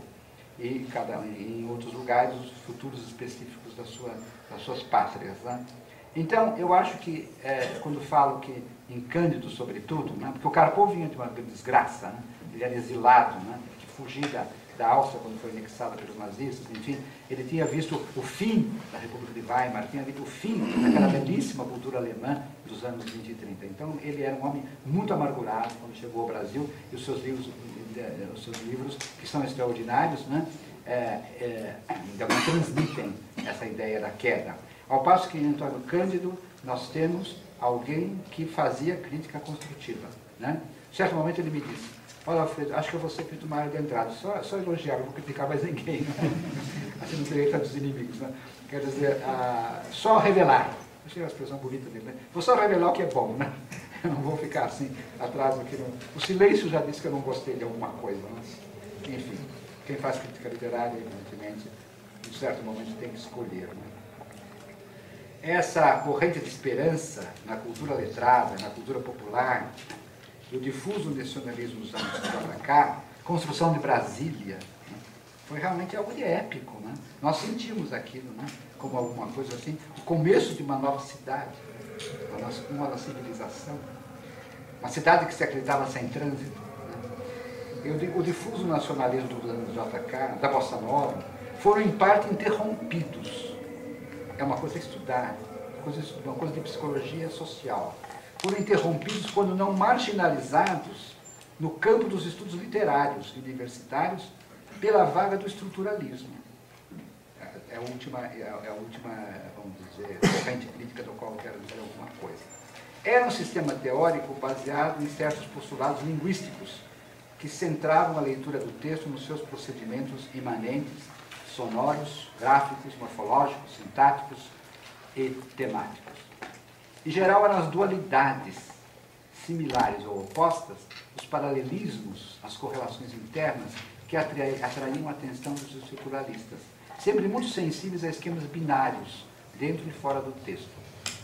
Quando o estruturalismo estava no auge, no final da década de 60 e começo dos anos 70, por uma incômoda coincidência, também chegaram ao seu ponto negro a repressão da ditadura. Daí para muitos a tentação, justa, né, de acusar o estruturalismo de ser uma doutrina alienante, que se desinteressava da chamada série social, paralela, logo não convergente em relação à série literária. Eu me lembro de um crítico estruturalista, um bom poeta, e quando eu dizia, mas é preciso que haja também uma relação com a história, dizia eu, né? Ele dizia, a história é interessante, só que não me interessa. Bom, então havia realmente essa divisão, né? A USP foi menos afetada por essa visão intransitiva do texto, que porém se alastrou por quase todas as universidades brasileiras, públicas ou confessionais. A PUC, por exemplo, onde eu dei uma conferência, uma vez sobre o romance do final dos anos 60, não é? Muita gente torceu o nariz, porque depois da conferência disseram, mas será que o senhor não é muito historicista, não? E isso já era uma farpa. As diferenças, às vezes convertidas em antagonismos teóricos, entre a nossa universidade e a maioria das universidades do país, remete, a meu ver, ao núcleo historicista e sociológico da Faculdade de Filosofia. São diferenças que a gente sente até hoje, tá? Naturalmente em outros contextos. Né? As coisas, porém, não se passaram de modo tão simples. Há estruturalismos e estruturalismos. A partir de certo momento, que eu não saberia detectar com precisão cronológica, começou a impor-se ao lado do estruturalismo linguístico puro e duro, um tipo de estruturalismo sociológico e antropológico, cujos fundamentos estão na obra magistral de Lévi-Strauss. Em termos simplificados, o grande antropólogo do pensamento selvagem ensinava que a dinâmica mitológica de uma tribo ou de uma comunidade arcaica nunca é amorfa, nem aleatória, isto é, sempre obedece a certos esquemas de simetria, similaridade ou oposição. Eu me lembro do professor Rui Coelho falando de uma conversa do Lévi-Strauss com um bergsoniano, o bergsoniano dizia, eu tenho paixão, né, pela linguagem de Bergson, é uma linguagem fluida, é uma linguagem de elan vital, né? E o Lévi-Strauss dizia, não, eu acho aquilo uma gelatina. Uma coisa que não tem por onde se pegar, verdade? Difícil achar uma estrutura da gelatina, né? Mas, enfim, obedece esquemas, os livros dele, que eu acho absolutamente notáveis, né? Mesmo que a gente não acompanhe todo o pensamento dele, são assim, remetem constantemente a essas oposições ou similaridades nos mitos, né? Ele realmente tem uma sensibilidade enorme para as correlações míticas, que ele remete também à estrutura social, né? Mito e estrutura social entreteriam forte correlação. Ora, nesse momento, a leitura do romance e do poema achou inspiração na hipótese estruturalista. Então, a estrutura social, com suas divisões, correlações, passou a espelhar-se nas estruturas do texto e vice-versa. Eu li muitas teses de doutorado e de livre docência, da década de 70, de 80, algumas até de 90, cujo pensamento fundamental era este: vamos encontrar relações homológicas entre as estruturas sociais e as estruturas do texto, como se as estruturas do texto fossem mitos, que têm, vamos dizer, a mesma estrutura, ou, a mesma densidade de um mito social. Então, o que acontece? Com isso, o estruturalismo antropológico, ele entrou na crítica literária através do alegorismo. O alegorismo, que vinha de longe, né, disseminado em formas medievais e barrocas, foi recuperado como procedimento central da literatura, passando a reger a interpretação de personagens e situações ficcionais. Esse é um problema que temos ainda hoje, porque essa tendência rende muito quando ela é aplicada a romances naturalistas e a narrativas exemplares, que se alimentam de grandes tipos sociais, às vezes até caricatos. O tipo ficcional, pelo estruturalismo, remete quase sempre, em registro satírico ou paródico, ao tipo social. A situação romanesca seria uma representação direta, ou mais ou menos estilizada, de uma situação social típica. Em um nível mais alto e mais profundo, a alegoria foi trabalhada nos ensaios de Walter Benjamin como figura da dominação material e simbólica, que precedeu e sobreviveu à modernidade iluminista. Creio que a oposição entre alegoria e símbolo, tão veementemente formulada por Goethe, Hegel, Croce e Lukács, todos eles, vamos dizer, depreciadores da alegoria. A alegoria lhes parece algo frio, porque imediatamente ela remete ao conceito. Né? Você tem uma figura, é a alegoria de certo conceito, e há um esfriamento da riqueza imagística quando você fecha, né, a pluralidade de uma personagem em alegoria de um determinado conceito ou determinada situação. Então, é muito curioso, se a gente lê Goethe, Hegel, Croce, Polimais e Lukács, a gente vê uma posição que foi contrastada por Benjamin. Nós sabemos todos o quanto Benjamin apreciava, não é só apreciava, entendia a força da alegoria, sobretudo nas figuras de dominação. Mas eu digo que essa oposição entre alegoria e símbolo continua a desafiar a teoria literária atual, que em princípio tem assumido como última palavra a reflexão de Walter Benjamin. Arrisco a opinião que, às vezes, o leitor alegorizante busca a todo custo homologias fechadas entre o texto e o contexto. Mas, quando predominam em obras líricas e ficcionais instâncias do imaginário, ou então dimensões reflexivas, antes especulativas do que especulares, a relação com o contexto conhece mediações, verdadeiras prismatizações simbólicas, geradas na imaginação, na memória que reconfiguram a percepção do real empírico. Exemplos eloquentes dessas mediações colhem-se na poesia romântica, nos textos simbolistas, nos textos surrealistas, que ampliaram sensivelmente os limites do realismo literário. Há poemas e narrativas que reinterpretam, ressentem e reinventam a fisionomia do mundo, tal qual ela costuma apresentar-se ao olhar convencional, realista, que tantas vezes é construído e não poucas vezes manipulado por forças convencionais da sociedade.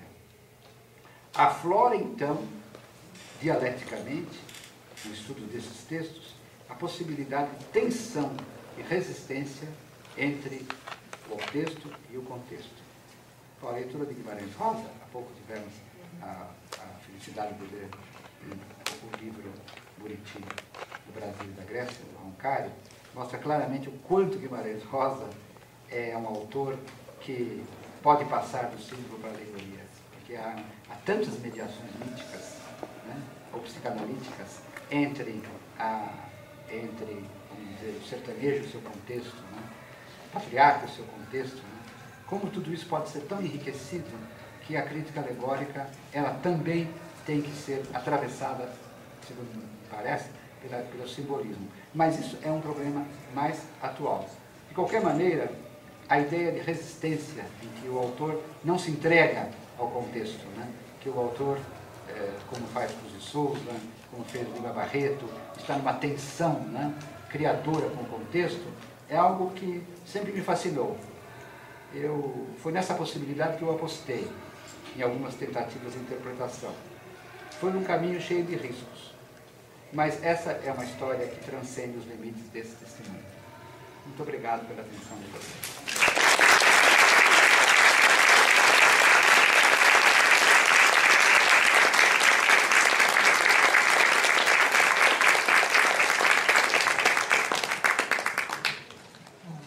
Quero agradecer, professor Bosser, que, enfim, faz esse fechamento brilhante do evento, um pouco na linha do que fez, talvez, na mesa de cinema, né? O Ismael Xavier fez um grande balanço, né, das décadas de cinema.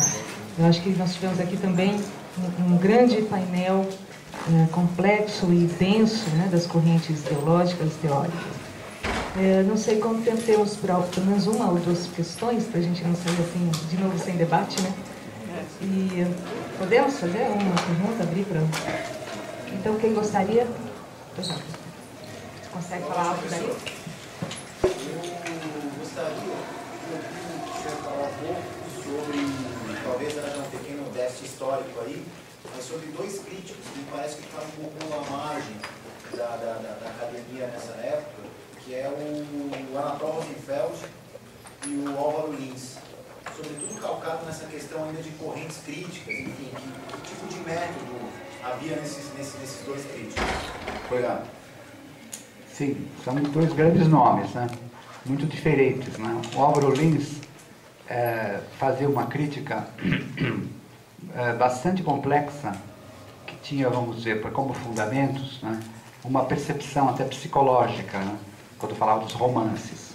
Ele acompanhava o romancista no estudo das personagens e dava muita ênfase quando as figuras, essas figuras que saíam do romance, poderiam afigurar-se como grandes tipos, né, humanos. Ele foi um crítico, na época ele foi considerado até um crítico muito mais voltado para o existencial, né, do que o social.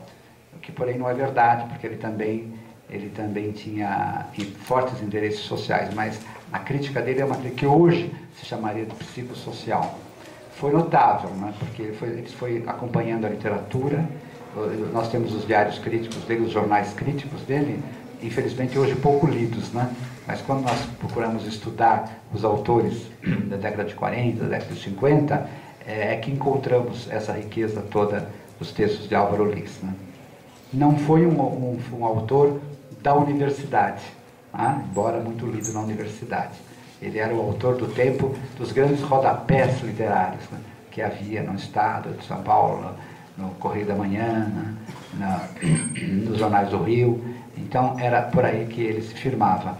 Mas depois, à medida que ele foi conhecendo o Carpo, ele foi um dos grandes apoiadores do Carpo, né? Quando o Carpo chegou, exilado, não é? Ele escreveu até uma carta em francês para o Álvaro Lins. O Álvaro Lins o apresentou a toda a roda literária, que era muito densa no Rio de Janeiro, e também conseguiu-lhe um grande emprego, né? Como bibliotecário da Biblioteca Nacional, que não era nada pouco para um homem como Carpo. Então, houve uma porosidade entre os dois, e o Carpo admirava muito o Álvaro Lins, sobretudo a capacidade de ler assim, autores, né? De várias culturas, ingleses, franceses. Então ele foi um crítico, eu acho que os críticos extra-universitários, talvez o mais importante. É claro que ele não teria, vamos dizer, nem sempre tinha uma acuidade de um Augusto Meyer, né? Augusto Meyer, eu acho que foi o maior crítico extra-universitário que tivemos no Brasil. Mas, sem querer comparar, o Álvaro Lins era um grande, muito operoso trabalhador. Agora, no caso do Anatol Rosenfeld, eu coloco quase junto de Carpo, né? Quer dizer, um homem que veio exilado, vamos dizer, fugido do mundo nazista, mas que tinha toda aquela cultura, né, pré-nazista, né? Aquela cultura de Weimar, e além de que também um interesse muito forte em psicanálise. Então, se a gente pode, vamos dizer, dar assim, nomes para essa cultura, nós diríamos que ele tinha, vamos dizer, um interesse filosófico e fenomenológico muito forte.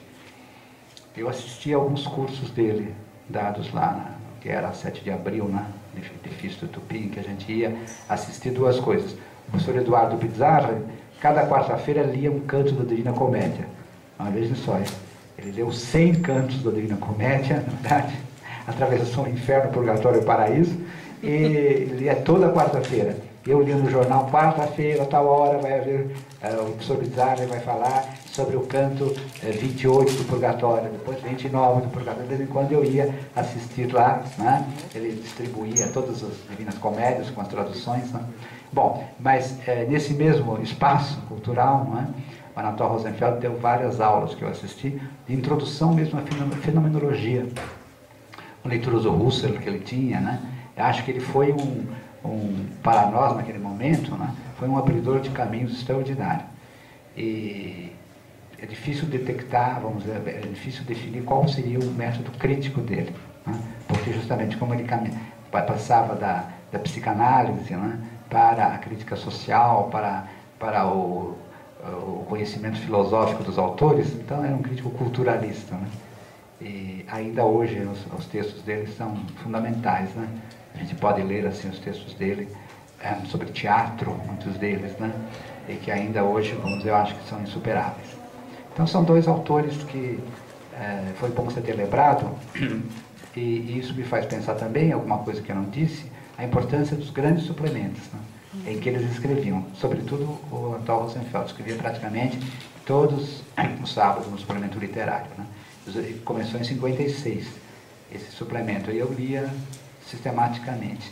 E se quiser fazer a história da crítica por miúdo, nesse período, né, os verdadeiros autores, é preciso ler os suplementos a partir de 56 até a sua extinção, porque eles eram estruturados assim. Na primeira página havia letras italianas, depois na outra letras russas, o Boris escrevia, né? Letras francesas, quantas vezes a Leila. Quer dizer, todos os nossos mestres passaram por lá e escreveram literatura internacional. Depois, dentro do suplemento, também havia muitas colaborações sobre crítica brasileira. Eu acho que aí sim, se quisermos fazer um estudo analítico daquilo que eu disse genericamente, valeria a pena ler o suplemento. Ficou só essa pergunta? Pois não.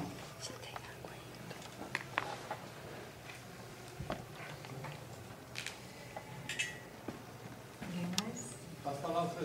Fala, com carinho. Essa oscilação entre alegoria e símbolo não é minha, é do Guimarães Rosa. Você não tem culpa, né? Não tem. Obrigado.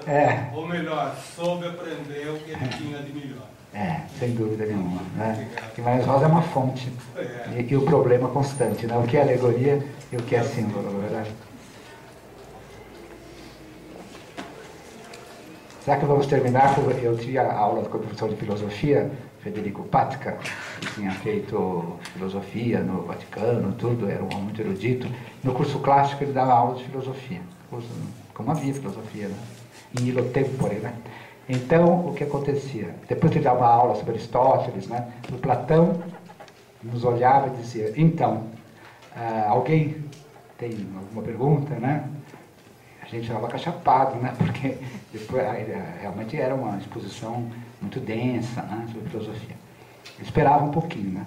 Quando não vinha nenhuma pergunta, ele dizia, com acento meio húngaro dele, né? Juventude feliz, juventude sem problemas. Mas aqui tem um problema. Mas há problemas, sim. Tem um problema. Há problemas. Alguns infelizes. Alguns com problema. Pode falar. Diga. Professor, eu Diga já. só queria fazer o registro que acho que é extremamente importante que no seu último livro o senhor dedicou capítulos à memória de pessoas envolvidas no percurso da ditadura militar, inclusive do Alexandre, do estudante da USP, né, a sua apresentação sobre Frei Tito recentemente. Então eu queria também fazer um agradecimento em termos da nossa necessidade de pensar a relação da ditadura militar com a nossa história e nossa cultura, no sentido dessa contribuição que o senhor tem dado recentemente com esses textos. Né? Muito obrigado, Jaime, mas isso é fatalidade da memória, né? A gente lembra, né? Lembra muito ainda, né? E, aliás, muita coisa que eu estou dizendo são lembranças, né? Porque para vocês são teorias, correntes, né? Claro, né? Que fazem parte da história cultural de vocês. Mas uma pessoa assim, de mais idade, para falar assim, de uma maneira eufemística, de fato, são memórias mesmo, né? São coisas que a gente lia. Carpo lia-se diretamente, né? Aquilo que depois foi recolhido em livros, né? Cândido também, quantas vezes a gente lia nos jornais e nas revistas. Então, essa porosidade entre memória e história é que vem acontecendo, né? Vocês também chegará um tempo que vocês vão começar a lembrar. Professor, o senhor disse, bom, o senhor fechou dizendo que o autor, enfim, não se entrega ao Tem que contexto. falar mais alto. Que o Que o autor autor não se entrega ao contexto. não se entrega ao contexto. Sim, o que eu chamo, é uma forma de falar de literatura e resistência, né? Claro. Professor, qual, assim, nesse momento que estamos aqui reunidos, o que nos mantém resistentes nesse contexto, em sua opinião, nessa história de vida, nessa trajetória intelectual, política, engajada? Eu acho o seguinte, que aquela resistência pela qual nós passamos, né, principalmente nos anos 70 e final dos anos 60, já um período realmente em que a ditadura estava consolidada e tínhamos que de alguma maneira resistir, cada um a seu modo, né? O que nos movia justamente era um fortíssimo desejo, né, de nos libertar da opressão, sobretudo que nós tínhamos sido golpeados, né? Em 64 foi um golpe, esperava-se tanto, né? E de repente as coisas foram suprimidas, violentadas. Então havia um misto de medo, sem dúvida, né? Mas desejo que as coisas mudassem. Isso é um clima que eu estudei aqui, que aconteceu sobretudo no final dos anos 60 e daí por diante. Ao passo que hoje nós estamos formalmente em uma democracia, né? Democracia representativa. Isso nos dá, vamos dizer, algum alívio, né? Não muito, mas algum, né? Algum alívio, porque efetivamente está funcionando o que a gente chamaria uma democracia representativa. Nós podemos, então nós temos que resistir àquilo que ainda é, não diria resquício da ditadura, eu acho que isso não é bem o pensamento, não diria resquício da ditadura, não. Eu acho que a ditadura foi superada pela democracia representativa formal. A nossa resistência é a sobredeterminação do capitalismo, né, nessa democracia. Ela é uma democracia muito peada, né, não formalmente, mas substancialmente ela é peada pela divisão de classes, né, pela opressão mesmo que o capitalismo produz, pela mídia também, que representa sempre uma verdade, entre aspas, e cheia de interesses.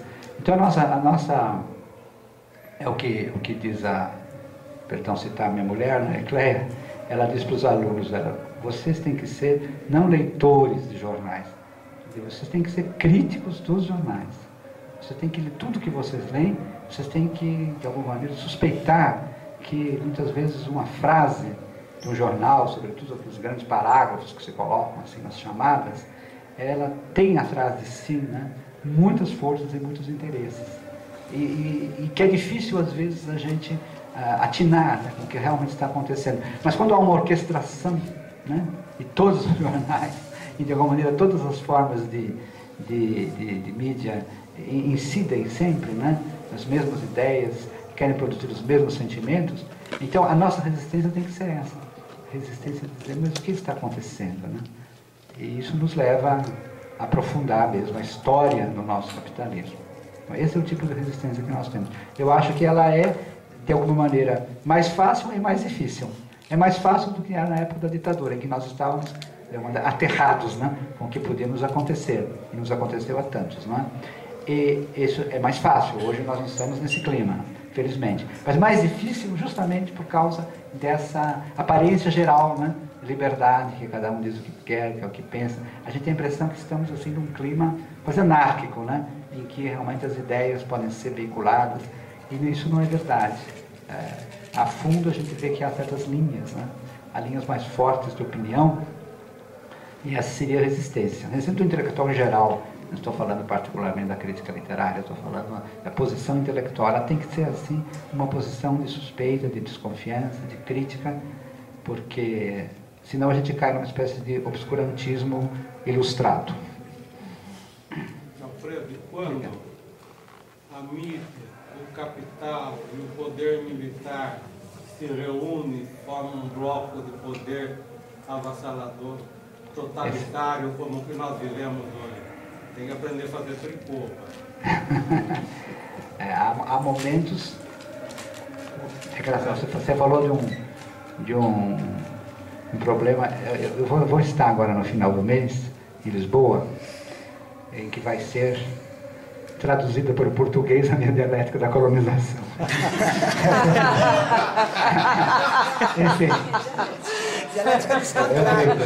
Enfim, é um lançamento, a gente sempre diz maldades dos portugueses, não é verdade. Eu achei graficamente muito bonito, o livro eu comecei a elogiar. Então, eu fiquei pensando, estava escrevendo isso inclusive ontem, anteontem, o que eu devo dizer no dia do lançamento, né, na Fundação Gulbenkian, né? E uma ideia que me veio era justamente essa, um termo que eu usar. Porque eu vou falar sobre dialética da colonização. O que é a dialética da colonização? Ela parece que se exerce menos quando há o bloco histórico. Né? O bloco histórico que Gramsci diz, quando todas as forças, né? As forças de classe, as forças culturais, as forças religiosas, né? Teria acontecido na Idade Média, né? Supõe que não, depois os estudos mostram que não é bem assim. Mas a visão que a gente tem é que há períodos assim em que é um bloco. Né? Gramsci achava que a burguesia francesa no século XIX era um bloco, né? Positivismo, realista, né? Ela tinha uma série de qualidades ou virtudes mas próprias, né? de uma sociedade que a Itália não tinha. Por isso que a influência italiana teria sido menor na Europa, porque faltava a ela aquela unidade que tinha. Bom, isso é a opinião dele. Agora, no bloco histórico, você tem tudo isso, e aí torna-se mais difícil essa dialética. É muito, muito difícil, porque você está assim, cercado de razões de todo lado, justificativas ideológicas. Né? Ao passo que há tempos de fratura em que realmente você sente diferenças. Né? A economia vai para um lado, a cultura do outro, não é verdade? A religião de um lado, a cultura de outro. Então, esses momentos assim, em que não há estratificação, né? Aí é relativamente mais fácil você exercer uma crítica, né? Porque você, por exemplo, há uma cultura leiga que detrata a religião, em certo momento. Há uma cultura, vamos dizer, religiosa que detrata a modernidade, vamos dizer, os opostos, né? Mas às vezes há uma cultura religiosa que quer avançar na ideia de justiça. Então é o que ela faz? Ela se choca contra a modernidade burguesa. Quer dizer, quando há, vamos dizer, esses contrastes, né, entre aquilo que eu chamo de colo, né, escola, cultos, cultura, quando há contrastes entre essas três coisas universais, né, da colonização, o poder, o domínio, o passado e o futuro na cultura, aí então você tem assim, paradigmas para resistir, não é? Então, se lê a Lima Barreto, você entende isso, né? A Lima Barreto é um escritor contemporâneo do Sorriso da Sociedade, né? Da Belle Époque, o mesmo escritor, no mesmo momento, não é? E ele vê o avesso. Ele conseguia resistir porque era uma sociedade que não era um bloco ainda, não é?